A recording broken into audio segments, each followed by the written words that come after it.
And it seems like what most companies have missed is the bigger question of how do we actually drive growth through new markets, new product ideas, new ways of doing things, not just 10% improvements, but 10x, innovations. And to do that, it has to be treated as a people problem, a change management problem. This is AI First with Adam and Andy, the show that takes you straight to the front lines of AI innovation in business. I'm Andy Sack, and alongside my co-host, Adam Brotman. Each episode, we bring you candid conversation with business leaders transforming their businesses with AI. No fluff, just real talk and actionable use cases and insights for you.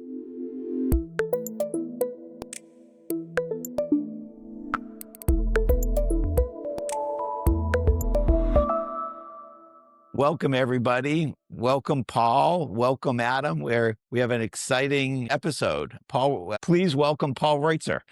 It's great to be with you guys. Friend of the firm. Yeah, we usually just do this like privately between the three of us, so it's kind of fun to have this conversation publicly. We've known Paul now a couple years. He's a friend of the firm. He's an advisor to Forum 3. We are avid fans of his podcast, but I'm going to allow him to introduce himself for those of our audience that don't know him. Yeah, so my background came from the marketing world. I spent the first, I started in 2000 in a marketing agency, started my own in 2005 and built that up, became HubSpot's first partner in 2007. And then in 2011, I got really intrigued by artificial intelligence and started trying to connect the dots of what the technology was and what it might mean to the marketing industry, and then more broadly, the business world. And then eventually realized I was going to change everything and created the AI Institute to focus on that. And then somewhere along the way, it actually happened. I started the Marketing Institute in 2016, and then obviously everything changed for all of us in 2022 with GPT. But yeah, we've been at it for a long time. We run AI events, do online education, some advisory work. But yeah, today my life is definitely spent focused around trying to drive AI transformation in companies. Yeah, we'll start because Adam and I have been on our own journey, obviously with our book, AI First. And somewhere along the line, we ended up, I think, first developing a digital relationship with Paul. But for those of you that aren't listening to his podcast, it's a mainstay for us. We're huge fans. And so I'll put a plug in right up front for his podcast to our listeners. I'm pretty sure Adam reached out to me on X. That was like the origin of the relationship. I think he reached out and he's like, hey, we should have a conversation. Yeah, I don't even remember what that was. It was probably 2023. It's right when we were starting to write the book, right? Because I was look, longtime listener, first time caller, Paul. Yeah, that's great. And I just want to echo what Andy said for our little community, which is much smaller than yours, Paul, and we're part of your community, is that for our community, we say this a lot, but I'm going to say it again. There's very few cheat codes in life and in business, but one of them, if you want to stay abreast of what's happening in the AI world from a business perspective in particular, but overall, you got to listen to every episode if you can of what Paul and Mike put together every week on the Artificial Intelligence podcast. I think is what it's called. Yep. Yeah, and honestly, it's like a bit of a cheat code for us. Like if I wasn't doing that podcast, there'd be no way I would stay as tight into everything that's going on. It's like our forcing function to every week synthesize what's happening. And then I always said, like, Mike and I would be doing the podcast if no one was listening, because it truly forces us to stay into everything that's happening each day. Yeah, well, great. With that, so welcome, Paul. Our show today, I want to frame it. We're at the beginning of January 2026. You dropped an episode at the end of 25. I think it was your last episode, in which you were sort of laying out the state of AI as we're entering into the year. And so this episode, what we want to cover is really the AI 2026 operating map. AI is, even in the last quarter of at the end of 2025, feels like it's accelerating on the exponential curve that we all know it's on. We know that the winners will be companies whose leaders translate those shifts in AI into actual tangible operating and structural changes in their companies. And we want to talk about that. So we're going to talk about the operating map and really what CEOs should and could be doing this year to advance their businesses. So with that, I'm going to start with In preparation, Adam and I were talking. I was like, if I had a magic wand, I'd set this stage and ask Paul this question. So, Paul, we actually may do this. Mhm. We've been talking with Paul about doing a CEO summit, and so I want you, Paul, to imagine where we're in Las Vegas. We've got an audience of 50 CEOs of, let's just say, Fortune 1000 companies, and so it's a small, intimate gathering in Vegas, which is a little bit of an oxymoron. And it's 2026, it's January, and I say to you, Paul, what's your advice for these CEOs? What should they be doing this year? Yeah, it's interesting. I have a talk actually in February to a private equity firm, and it's like 90 CEOs from their portfolio companies that we're doing this talk for, and it's part of their conference. It's like their portfolio event. And so the talk I'm doing there is the AI innovation imperative. And I think that is probably the primary thing that I'm advising CEOs on right now. Is I think after ChatGPT and for the couple of years following, there was so much focus on optimization, efficiency, and productivity gains, and treating it as a technology, like an incremental technology solution. Like, how do we layer AI into things so we can gain 10, 20% efficiencies? And it seems like what most companies have missed is the bigger question of how do we actually drive growth through new markets, new product ideas, new ways of doing things, not just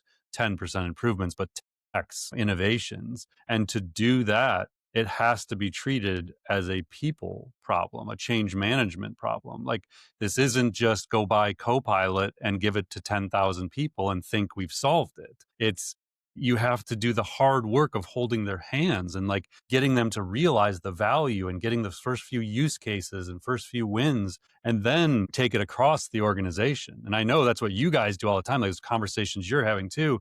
So I'd say innovation and treating it as a people / change management opportunity, not a technology problem. Adam, what would you either compliment or what would be your answer to the same question? Well, I mean, I couldn't come up with a better answer than that.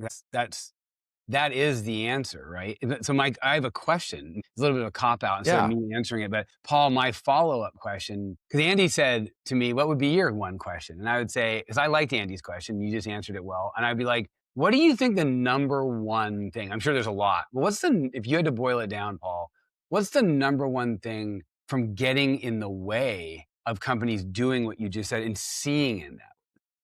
Yeah. I will, like, I guess the one other thing I'll say before I get to that one too is I don't want to gloss over the optimization thing because most companies haven't even figured that part out yet. So it's not like we're already, hey, that's table stakes. Everyone's figured out the optimization. Let's just move on to innovation. What I'm saying is it needs to be simultaneous. And to answer your question, Andy, the thing that's preventing all of it is a lack of understanding at a leadership level of what this stuff is actually capable of and then how to infuse it. And so I think what happened, at least a lot of the companies we've talked to, is the leadership, especially at the CEO level, just assumed IT, CIO, CTO, like this, the technology people would figure this out. And so they didn't take the approach of empowering the leaders of all the different departments to say, okay, here's what you need to know. Here's the technology you have access to. Here's what it is able to do. Now figure out the uses in marketing and sales and customer success and finance and HR. And so when you throw it to the technology people, it's not like they shouldn't be a part of the conversation, but they're going to look immediately at risk and safety and security. And like all of those things is their true domain. Their domain isn't innovation and growth. That's not what they're there to do necessarily.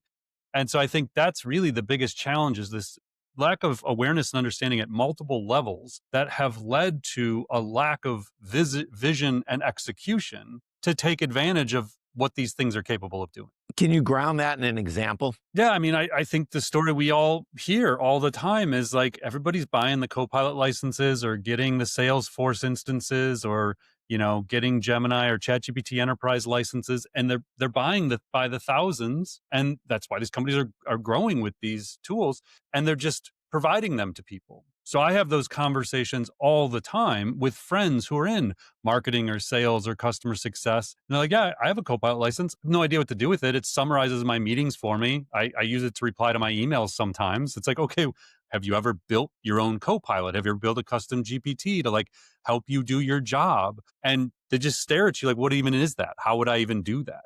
And so you and I, like, we live in this bubble where we assume everybody else knows what these things are. What's a gem? What's a custom GPT? How do I build one? And the reality is, the vast majority of knowledge workers have no idea how to do those things. And so that's, again, the example we just see over and over and over again is people assume everyone knows what we know. They know what a reasoning model is. They know why chain of thought matters. Like, what is the value of having that? What is deep research? Like, how to use NotebookLM. Like, NotebookLM to us is like, oh, it's amazing. Like, for the last year, we've known that. It's got all these amazing use cases. You go talk to the average business leader in any C-suite and you ask, have you ever used NotebookLM? I'm like, what the hell is that? How do I even get to that? Yeah. Like, what is it? And so if you're talking to if we're in Vegas with the 50 CEOs, I don't know what NotebookLM is.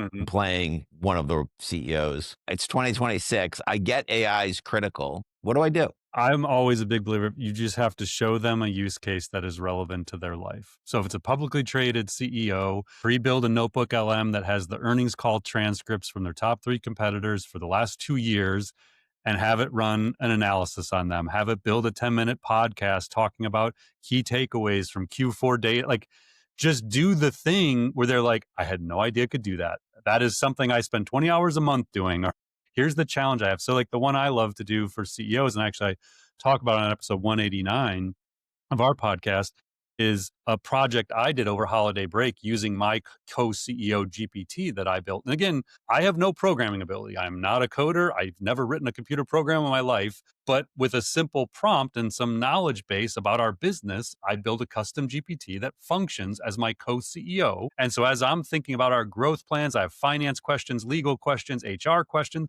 I can't call up my advisors or my staff in the middle of a holiday break and ask these questions. So me and co-CEO do all this planning, save myself hundreds of hours and probably tens of thousands of dollars. And I arrive at a plan by January 2nd when I come back to business that I would have never in the past been able to create over a 10-day break.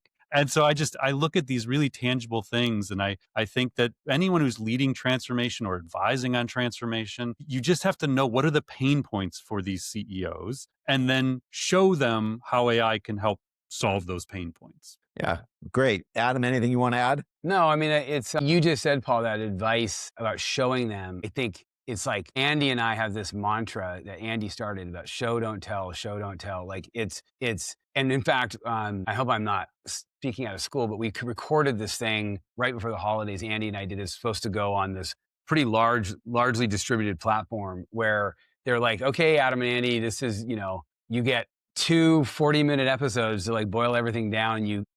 That comes from everything you guys have learned and everything you wrote in your book and everything you're doing. And Andy was like, I think we need to just show use cases. I think it's exactly what you just said, Paul. Like, and I'm excited for that to come out, but not because it's so brilliant as much as it's just an example of what you just said. Your NotebookLM example over the holidays, Andy's probably laughing. Like, what did I do, Andy? I sat there and I put, we focus on restaurant brands, but primarily we have restaurant and retail.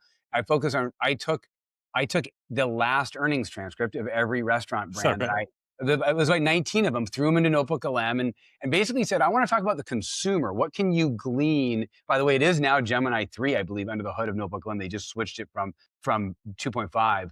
And I was like, what can you glean about the state of the consumer right now? And Andy will tell you, I sent this report out to Andy and our whole team and said, this was amazing. But it was because I'm in the bubble like you, right? Like I know how to do this workflow that most people don't know. So we end up showing, not telling. So I love your example there, Paul. Yeah. Yeah. So let me actually pause because it's a good transition to the next part of what we had planned to talk about. Really what both of you did over the holidays, and you just gave illustrative examples of. Paul, you talked about your strategic planning process and how you were able to do strategic planning for 2026 in a way that 2 years ago wasn't even on the table, wasn't even available. Probably 6 months ago, honestly. Like, some of the stuff I was doing, I could not have done 6 months ago. Fine. 6 months ago. And you were able to do it, and it blew you away. Yeah. And you were working and had a different workflow with the tool, with large language models, whether it be Gemini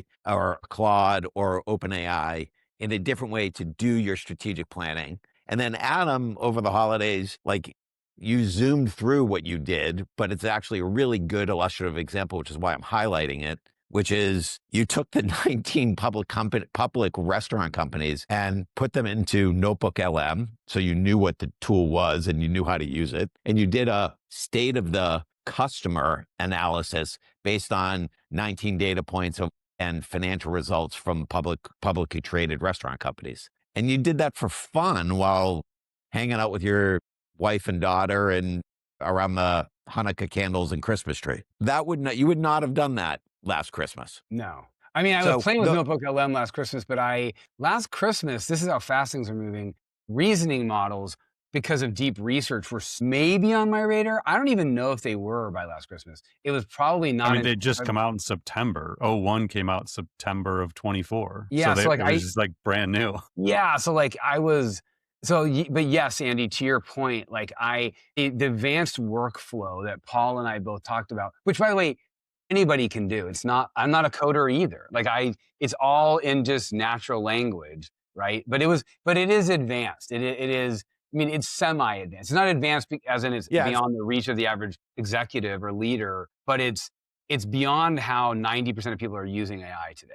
I highlight those as two illustrative examples, beyond the one that Paul mentioned that could be useful examples of ways executives are working with AI in new ways and the unlock that is available to C-suite, and trying to make that point to the 50 CEOs that are in our fictional audience in Las Vegas. With that, let's transition the conversation, because with that, both of those things are illustrative examples really of what I call the future of work, this new workflow, which I think will come up.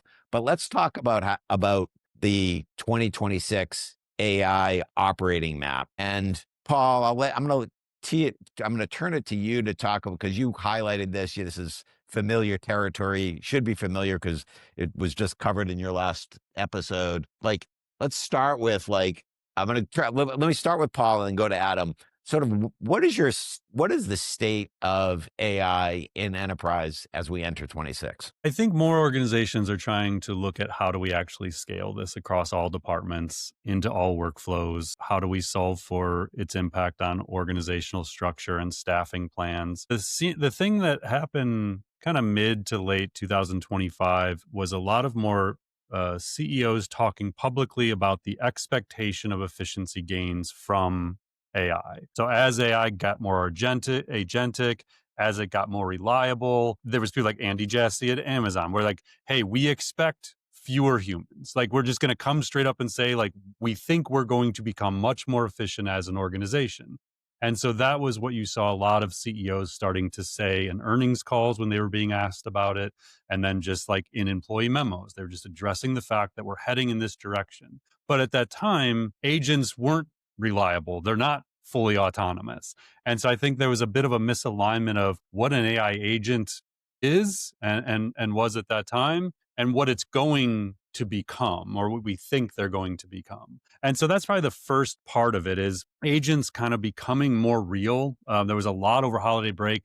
We talked about on episode 189 of the podcast again, this idea of like Claude Code. Like it was just everywhere on X. It was like, if you follow AI people, that was all anyone was talking about, was like blown away by the capabilities of this thing to all of a sudden like build apps and just solve business challenges from a programming perspective, from a coding perspective. And so you can feel that we're moving pretty quick toward agents becoming more reliable across different business functions, different industries, becoming more autonomous to a degree. And what I think is going to happen is organizations are going to start having to deal with the reality of what does that actually mean?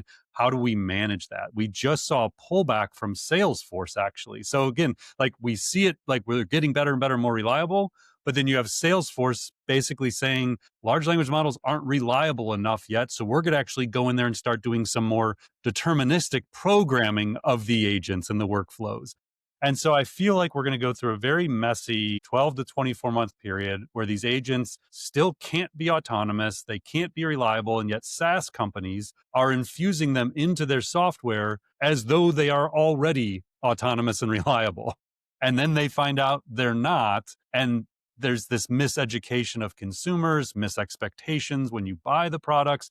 And so I feel like that's kind of where we're at with agents is they're getting really good in some very specific areas. They're going to become more general and autonomous, but we're not there yet. And so it creates all this misalignment. Adam, do you want to sum up where you think we are in terms of, I mean, Paul just laid out both where we are in terms of 2026 and then went deep on agents. Do you want to give your take on the state of AI in 2026?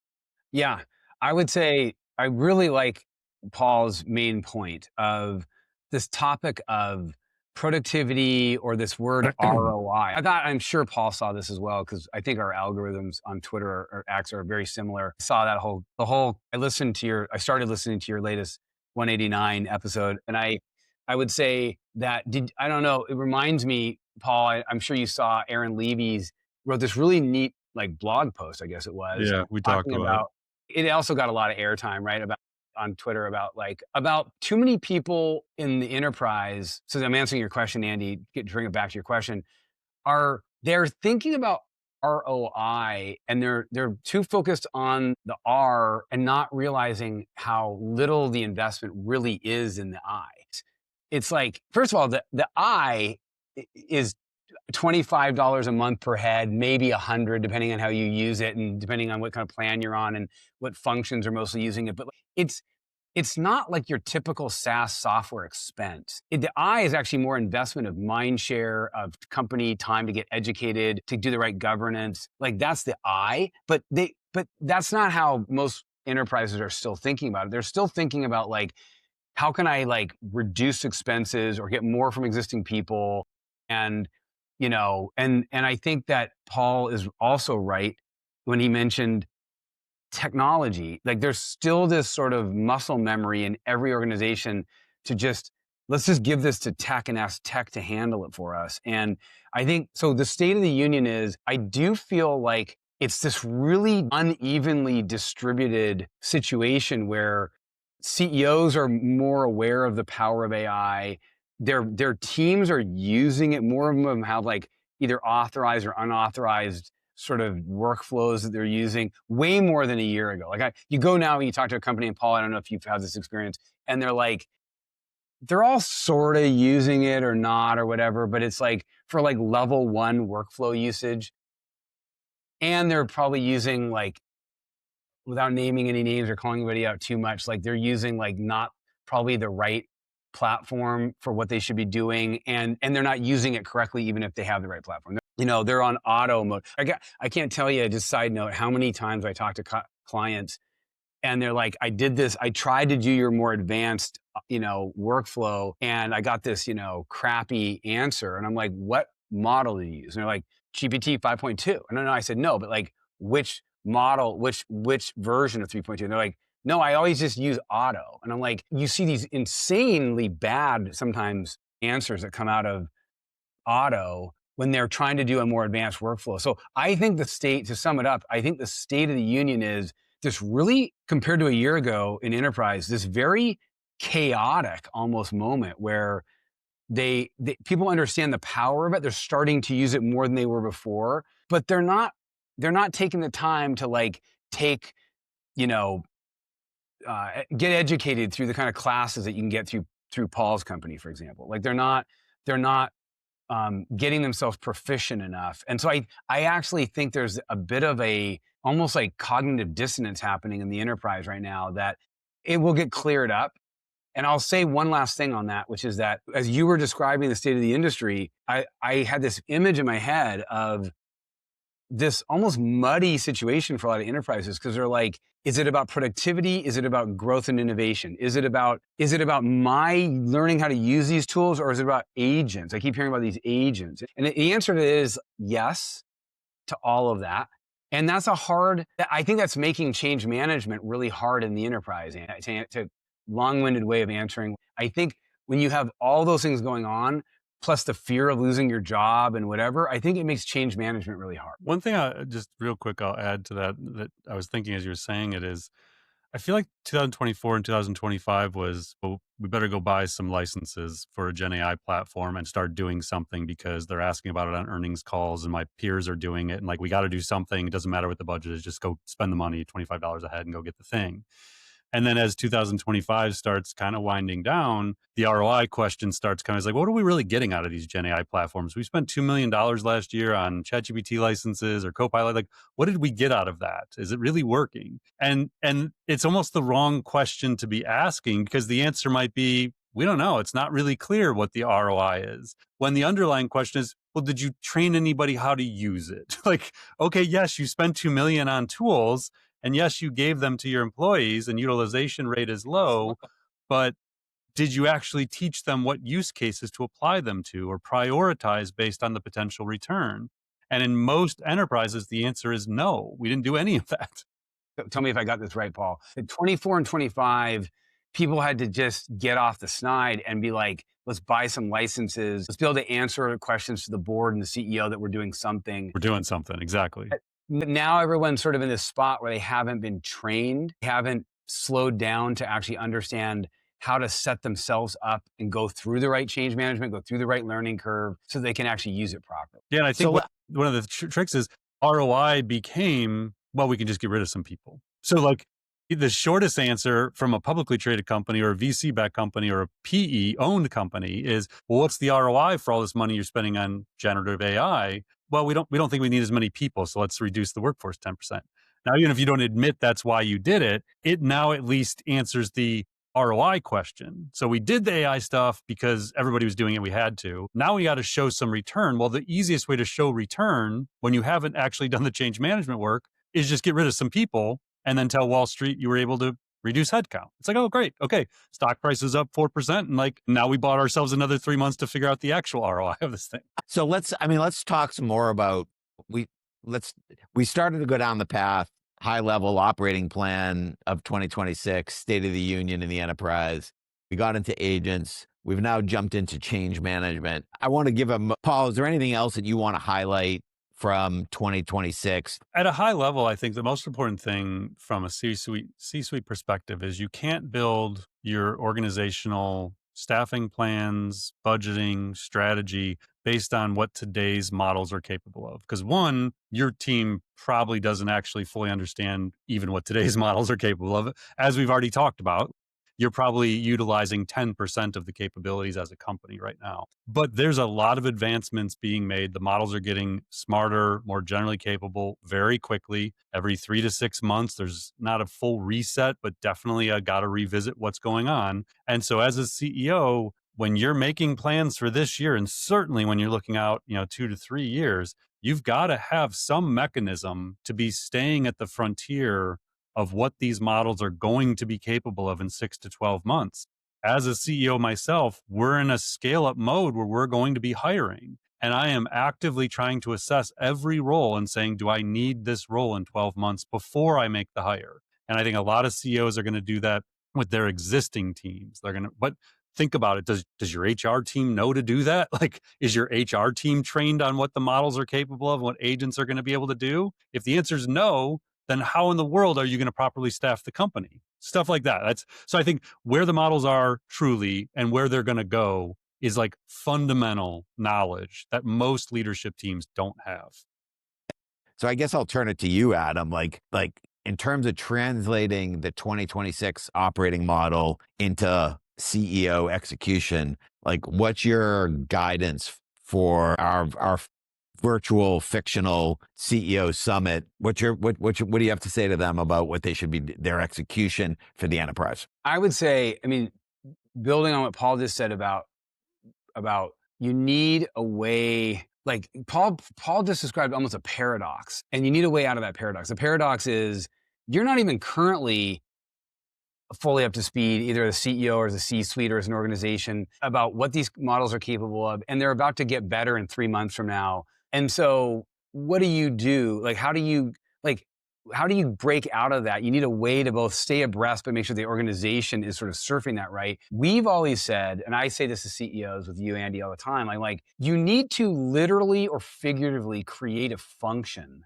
that is an AI transformation function. And it's weird. I lived through this when we created the digital function at Starbucks. And there was no such thing as a chief digital officer when we did it. Now it's like just like normal. But like at the time, it was a radical thing to be a chief digital officer. And I used to almost like be embarrassed to say I was CDO because there was no such thing. And I think I'm not saying what we always tell CEOs is you don't need to go out and create a chief AI officer right now. A lot of people can't afford that. They don't even know what that means and how they go find somebody. So we always tell people like get a couple people in your organization and deputize them and give them. It's funny, Paul. We always tell everyone like the first thing on their to-do list is they have to listen to every second of Paul and Mike's podcast every week. Like that's a non-negotiable. I'm serious. Like somebody like that's not easy, by the way. I know, Paul, you know that. Like it's like if you're busy, that means you're making a point to be like, I got to get the hour and 24 minutes in and stop and think and like tune your LinkedIn and your X or your social media algorithms or YouTube or whatever to stay abreast of it. Like right there, that's a commitment by somebody in the organization, number one. And number two, those people that you call them a task force, you call them an AI leader, you can call them a chief AI officer, they need to have the seal of the CEO to really be a change agent in the organization. And what I just said is easier said than done. Like CEOs, they'll say they get it, and Andy and I, I'm not being snarky, I'm not throwing stones. Like CEOs will be like, on a scale of 9 to 10, I'm a 9 after talking to you guys and taking your boot camp and whatever. And then somewhere in their organization, it'll get like side back to IT. They just aren't doing it. And, at some point it'll happen, just like it happened in the digital transformation era of 10, 15 years ago. Like that's my advice is Paul's right. Like you have to stay abreast of it. It's what Ethan Mollick said. Ethan Mollick told us, tell your clients, tell those CEOs they need to tomorrow start what's called an AI R&D lab. They're not even like you. They don't even have like seat licenses. Tell them to start a lab. They're going to laugh us out of the office. And he's like, well, then you're not being strong enough. You need to tell them to do it because if they're not experimenting, they don't have some group that's pushing every function to experiment and facilitate that, then they're not moving fast enough. And I think he was right. And that's still our advice, even though it's hard. It's a hard pill to swallow for a lot of CEOs. I don't know, Paul, what do you think about that? Yeah, centers of excellence is a common thing that we're seeing pop up. And the other related theme, I think, to what you're saying is the idea where the CEO is the chief AI officer. I actually had somebody that say that to me because we were thinking about hiring a chief AI officer with Smarter X, and somebody's like, well, aren't you the chief AI officer? And I was like, that's an interesting question. And I guess technically, yes. Like I don't have the ability to build automations and like truly build the tools outside of what I can do within the Gen AI platforms. So I'm not the technical person, but I think the theory here is correct that it actually is probably the business leader who should be the AI officer. And so I think in some ways, the CEOs who see themselves as the chief AI officer may be in the best situation to drive true transformation and innovation. Yeah, I'd have a couple of things to add. That one is, Paul, I think that's correct directionally, which is we believe that AI first companies start and end with AI first leaders. And that typically is the CEO. And so that's why this whole episode and focusing on the 50 CEOs in the audience is a really important one. And yet the technology is just like, the agents, the longer horizon, more memory, unless you're in the bubble of dealing with this stuff, the way in which work is getting done differently than the way for the last 30 years, the last 50 years it's been done. For many of those CEOs, it's kind of like, yeah, I used AI to write an email. And so the gap is there, like the people are awakened that it's super important, but the fear has grown across the enterprise in the organization, and training is insufficient. Adam and I do change management support with enterprises and consulting. That's insufficient. Like we're doing the good fight. Yeah. And Ethan Mollick is right. We would have been right to say you should be starting an AI R&D lab today, but we would have gotten laughed out of the room. By whom? Like that's the problem though, right. Is like, yeah, it sounds great in practice. I was telling software companies like 5 years ago, they needed an AI AGI Horizons team, which is like, hey, we'll get there. Yeah. Like you need to have a team that's like figuring out what is your business model when we get there. And it's like, okay, that sounds cool. Who's on that team? Like, who do we even? And now we're back to the understanding problem of like, there's so little literacy around truly what is possible. Like we have basic literacy of, yeah, I can go use ChatGPT. I know to give it some prompts and I've built an image and I've done a couple things. Like, yeah, I have some basic literacy. It's like, okay, what about the advanced stuff? Like, how good are you at doing deep research projects and using NotebookLM and building custom GPTs? And like, if someone says, what's the ROI of it? It's like, oh, I just saved 90 hours last week. Like, that's the ROI. If you can't answer those things, your literacy and your competency is actually quite low. And so I would argue that most CEOs have very low true AI literacy if we benchmark it against things like know how to build custom GPTs, competent with deep research and notebook. Like, if those are your things, then my guess is we're very low. We'll put a number on it, Paul. How low? Oh, publicly traded CEOs in terms of like competency. I would say basic literacy is, maybe you're looking at like that 50 to 75% range where like, yeah, they go in, they use it a few times a week, like they're playing around with it. The advanced stuff like Adam and I were talking about, where you spent your break doing some project that either created value that would have taken you a couple hundred hours or did a thing you would have otherwise not had time to do, and could save themselves a couple hundred hours without having to call up IT. Less than 5 I would probably pretty confidently say. I think less than 5%. Adam, anything that you want to, we're coming to a close here. Any final question or comment that you want to throw out? I guess my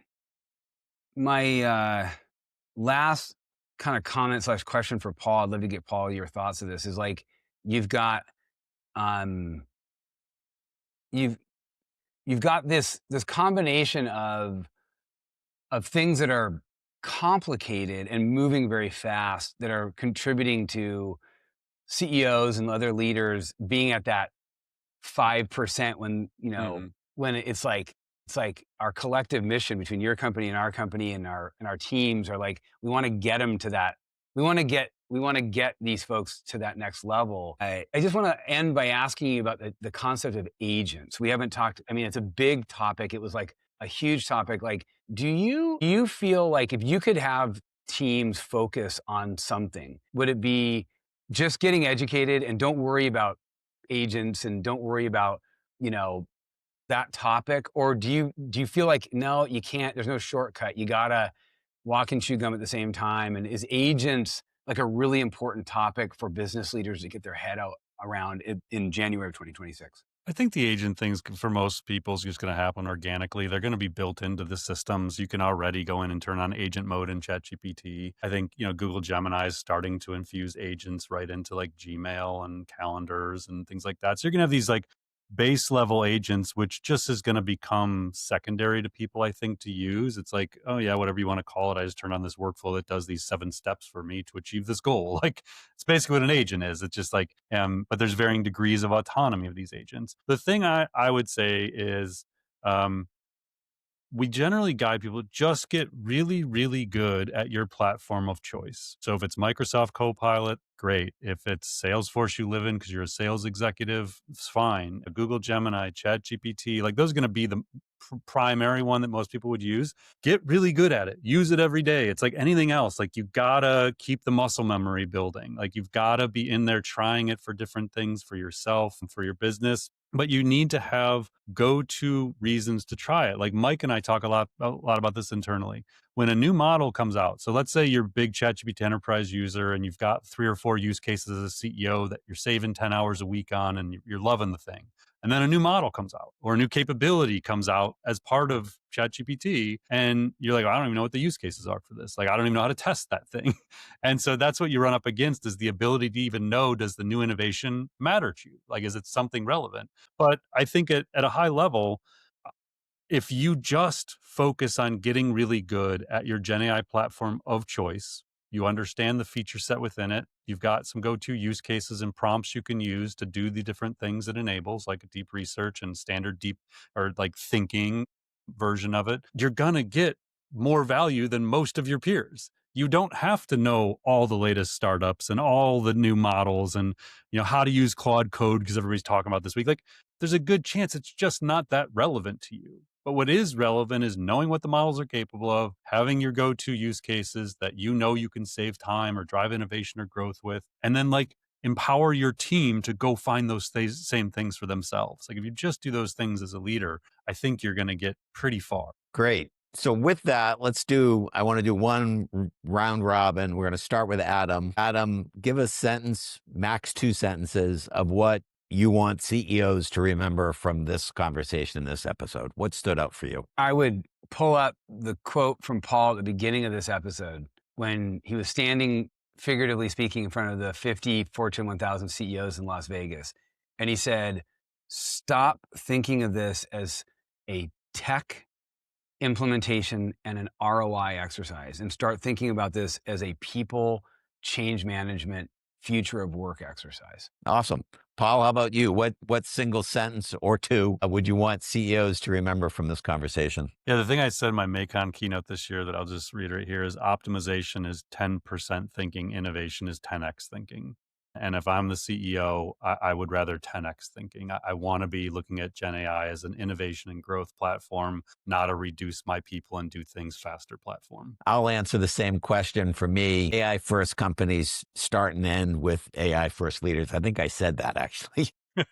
So I'll quote myself. I mean, it's really for me, and I actually thought, Paul, your answer, which is, I actually think that companies do need AI officers yesterday. They need councils that are looking out at the horizon, because the gap of the technological advancement and the human issues, what we're bucketing as change management, which is just human fear in the face of change, and at times unwanted change and change that affects me or as an employee. I think that the passive aggressive nature of humans in organizations and the political nature of that in humans, it's just going to grow this year. And I think it's the job of not only is the job of the CEO to lead with AI and show that it can be used productively for fantastic results in the business, but it's also to deal with those emotional laggards of the human condition, which are totally justifiable and understandable, that we're going through this massive change moment